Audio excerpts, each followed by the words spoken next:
Hi friends, आप लोग कैसन बानी। हमरा आशा बा कि आप लोग स्वस्थ होखम, मस्त होखम। अगर चैनल पर नया बानी चैनल के सब्सक्राइब जरूर करब, लाइक करब, कमेंट करके बताएब कि गीत आप लोग के कैसन लागल।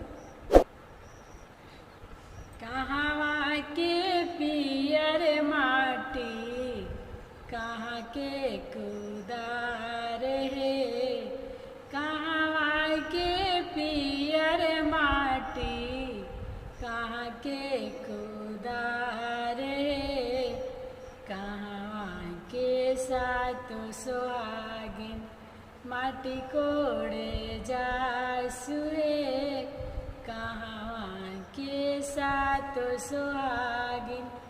गोपालगंज के पियर माटी, गोपालगंज के पियर माटी, गोपालगंज के कुदार है, गोपालगंज के सातो सुहागिन माटी कोड़े जासुए, गोपालगंज के सातो सुहागिन माटी कोड़े जासुए।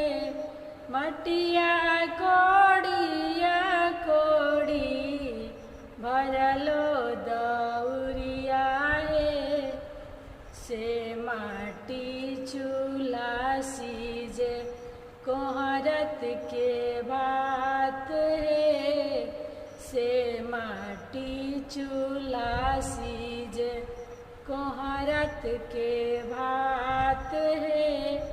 मटिया कोड़ी है पुआ भुइया ना गिरई है, ई मटिया ले जाई के बाबू घरे धरई है, ई मटिया ले जाई के घरे देवी घर धरई है। कहाँ के पियर माटी, कहाँ के कुदार है, कहाँ के सातो सुहागिन माटी कोड़े जासुए, कहाँ के सातो सुहागिन।